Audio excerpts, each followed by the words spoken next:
Et bonjour, bienvenue dans une nouvelle vidéo. Cette fois-ci, vous avez vu dans le titre, on va parler des sorties littéraires du mois de juin.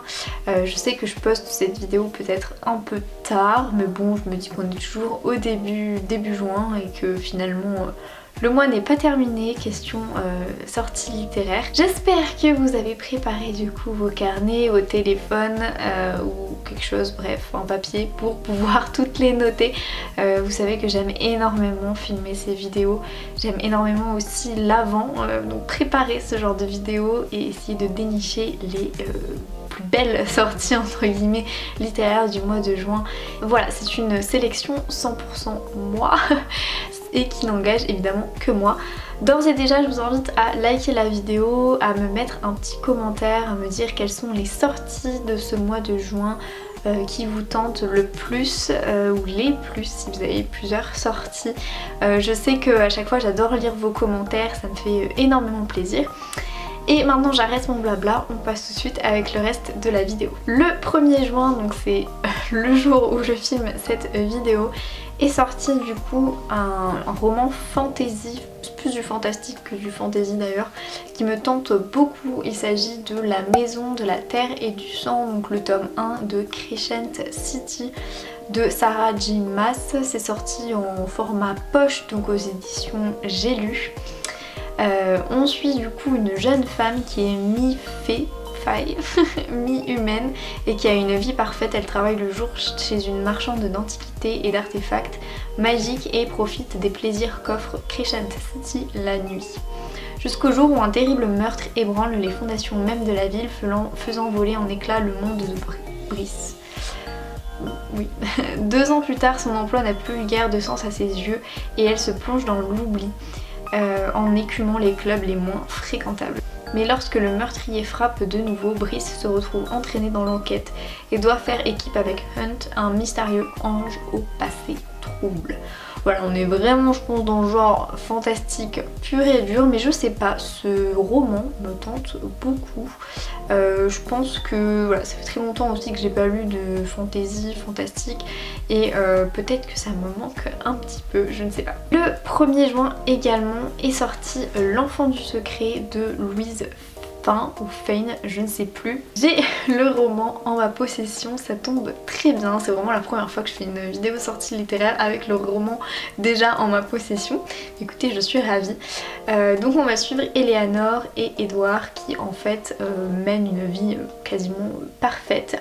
On est à Londres en 1929 et la seule particularité c'est que leur fille Mabel voilà, fait des crises d'épilepsie et le père Edward du coup est eugéniste, c'est-à-dire que il promeut un petit peu une race blanche de préférence parfaite et forcément sa fille épileptique ça fait un peu ombre au tableau.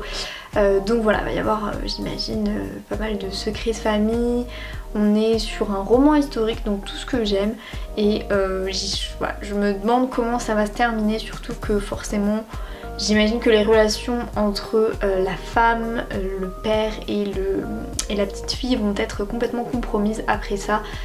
Enfin voilà, déjà de base le fait que le père soit eugéniste, ça me pose un petit souci, mais voilà, j'ai hâte en tout cas de lire ce roman. Et comme souvent pour de nombreux auteurs, la sortie brochée, donc là je vous l'ai montré aux éditions Hauteville, va paraître le précédent roman de Louise Fane, donc à savoir La Fille du Reich, sort au format poche chez Hauteville, donc le 1er juin également. Et La Fille du Reich, il me tentait énormément.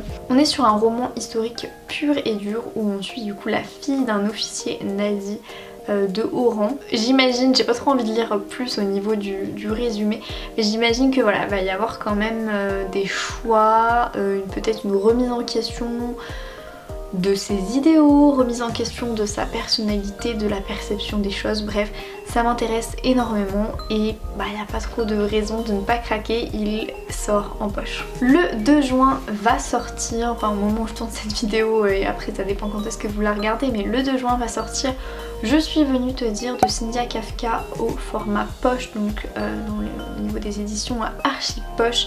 C'est un roman qui me tente pas énormément. Je sais que Laura du compte Les mots des autres et de la chaîne YouTube aussi Les mots des autres a adoré, a eu vraiment un gros coup de cœur pour ce roman. Donc je me suis dit que j'allais le mettre dans cette sélection. On suit du coup le parcours d'une jeune femme sur les chemins de la compréhension et du pardon, une relation père-fille où les traumatismes du passé doivent se transformer en pardon. À l'approche de la fin de vie, seul l'amour et le respect pourront les réunir. Voilà, je pense que si vous aimez bien ce genre de roman là, ça peut clairement vous plaire. Moi voilà, il me tente mais sans trop me tenter, vous voyez ce que je veux dire. Mais en tout cas je voulais quand même vous le mettre et vous le présenter dans cette sélection. Le 8 juin cette fois-ci, enfin un petit bond dans le temps, va sortir le tome 4 des Sœurs Mitford Enquête. Il me semble que c'est le tome 4 hein, si je me trompe pas.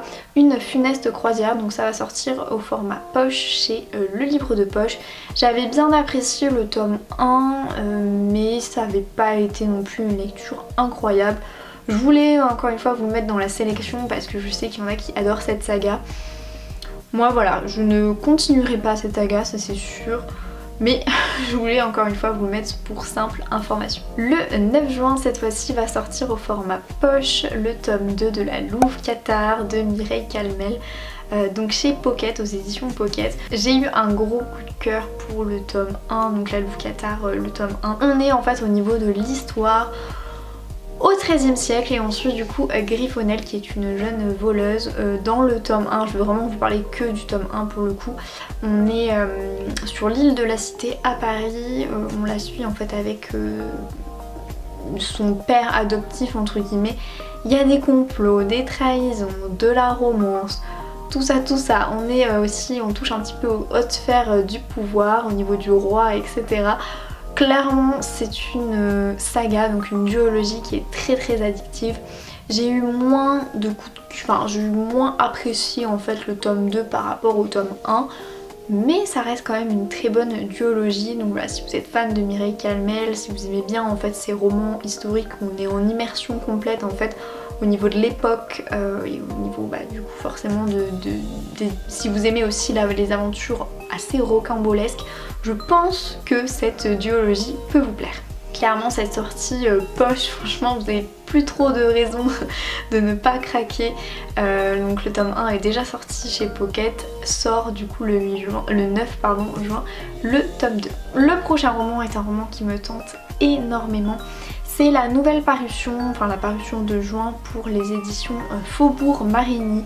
J'aime bien suivre de temps en temps leur parution. Il s'agit de Hôtel Portofino de J.P. O'Connell. Donc ça sort le 9 juin au format broché. On est clairement sur des secrets de famille, tout ça. On est sur un drame historique qui met en scène une famille britannique ayant ouvert un hôtel de luxe sur la Riviera italienne durant les années folles. Bon, clairement ce sont un peu des années que j'apprécie au niveau de la littérature et des romans historiques de manière générale. Donc voilà, ça me tente beaucoup et en fait comme son titre l'indique, on va suivre je pense tous les dramas de la famille qui gère l'hôtel Portofino donc en Italie. Ça me fait beaucoup penser à Grand Hôtel qui est une série espagnole il me semble à la base et c'est ma série coup de cœur, c'est vraiment ma série préférée de tous les temps. Donc voilà, j'ai vraiment craqué sur ce résumé et je tiens à dire que la couverture Faubourg Marigny est vraiment très jolie aussi. Donc le prochain roman est également un roman qui me tente beaucoup même si je pense que j'attendrai la sortie poche. Il s'agit du nouveau Lucinda Riley, Les Mystères de Fleet House qui donc va paraître chez Charleston le 9 juin prochain. On est cette fois-ci au niveau du roman et du récit sur quelque chose d'assez différent de ce qu'elle a l'habitude de faire, enfin de ce que j'ai compris. On est au sein du prestigieux internat privé de Saint-Stephen, au cœur de l'idyllique campagne du Norfolk. Se trouve l'austère dortoir de Fleet House, une vieille bâtisse victorienne en cruel manque d'entretien. Lorsqu'un élève y est retrouvé mort dans sa chambre, le directeur s'empresse de conclure à un tragique accident. Mais l'enquêtrice, désolée je bug en ce moment, mais l'enquêtrice londonienne Jazz Hunter, sollicitée pour l'enquête, n'est pas de cet avis.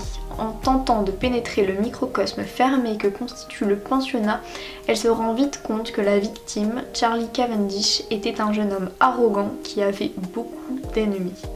Alors que les mystères et les mensonges se multiplient à Fleet House, Jazz se retrouve plongée dans un monde fait de jeux de pouvoir, de dépendance émotionnelle et d'affaires inachevées. Bientôt, ce sont des secrets vieux de plus de 30 ans qui refont surface, bien plus sombres que ce qu'elle aurait pu imaginer. Avec un sens du suspense impeccable, Lucinda Riley nous embarque dans un thriller captivant au rythme effréné aux côtés d'une héroïne mémorable. Bon, ça donne clairement envie. J'aime beaucoup les romans de Lucinda Riley, vous savez, j'ai un gros crush sur la saga des 7 sœurs.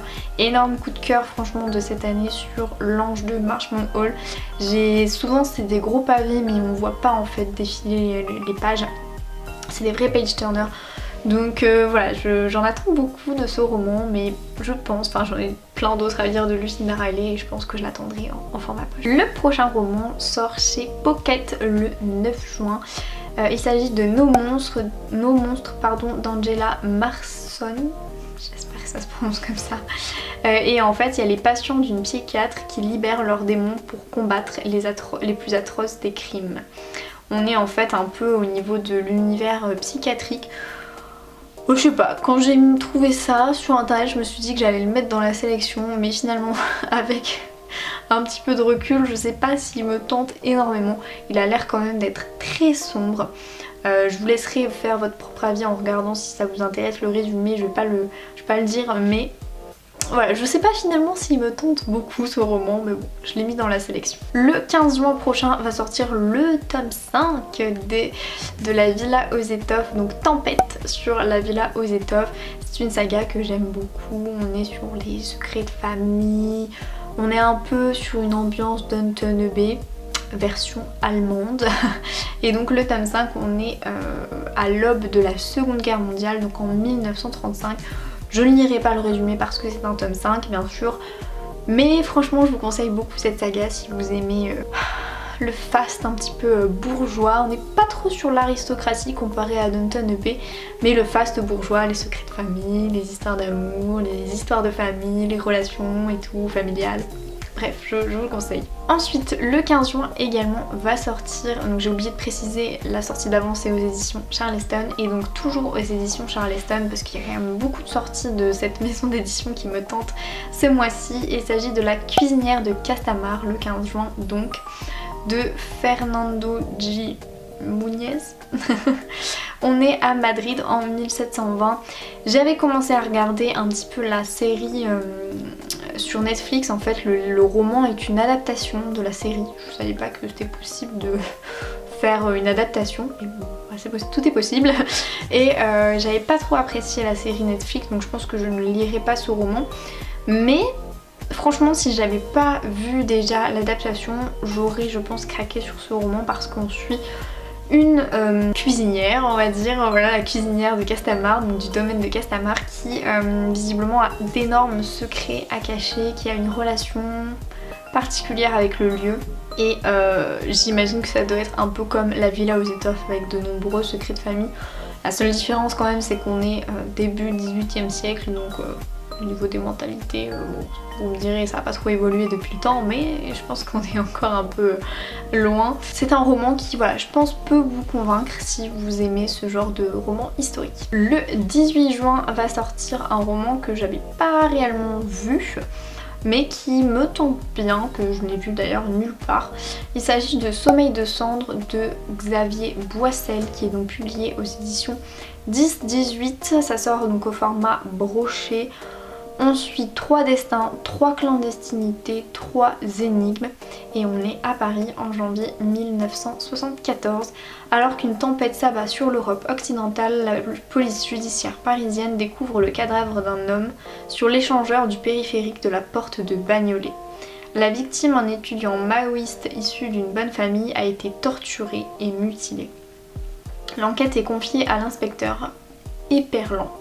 Dans les pas du jeune homme, Éperlan ira d'une luxueuse villa du Vésiné au cercle de jeu de la capitale en passant par le campus de Vincennes, au lieu du gauchisme. une jeune femme apparaît bientôt dans le sillage du cadavre, l'énigmatique Alexia, qui vient tout juste de fuir Paris, 2 tueurs de la pègre à ses trousses. D'autocar en autostop, munie d'un Browning et d'un sac bourré de billets, elle rejoint les Cévennes ardéchoises. Dans ce paysage de neige, perdu au milieu des montagnes, elle tente de se mettre au vert avec pour seule compagnie intermittente un vieux paysan bourru. Au cœur de ce tableau enneigé se tapit le menaçant Mule, homme du SAC, service d'action civique, tout juste rentré du Maroc avec un chargement de cocaïne. Ces 3 destins sont inexorablement mêlés. Pour Éperlan, la question reste de savoir comment et jusqu'à quand. Ça a l'air quand même hyper intriguant. Je pense qu'au niveau voilà, du thriller policier, ça peut être très sympathique. Donc voilà, pourquoi pas. La prochaine sortie sort le 16 juin. Il s'agit de Sissi, impératrice rebelle d'Alison Pataki aux éditions L'Archipel. On va suivre la vie passionnante et passionnée de l'impératrice d'Autriche, évidemment. J'ai nommé Sissi, épouse de l'empereur François-Joseph Ier. Elisabeth, dite Sissi, a su gagner l'affection du peuple. Je ne sais pas si c'est un roman biographique à proprement parler ou si c'est une sorte de documentaire. J'imagine que c'est un roman. Mais voilà, je sais qu'il y a des fans, donc vous avez l'information. Le 16 juin sort au format poche, donc chez Pocket, comme dans un roman d'été de Émilie Henry. On est sur un roman d'été, ça a l'air d'être voilà, une lecture très estivale.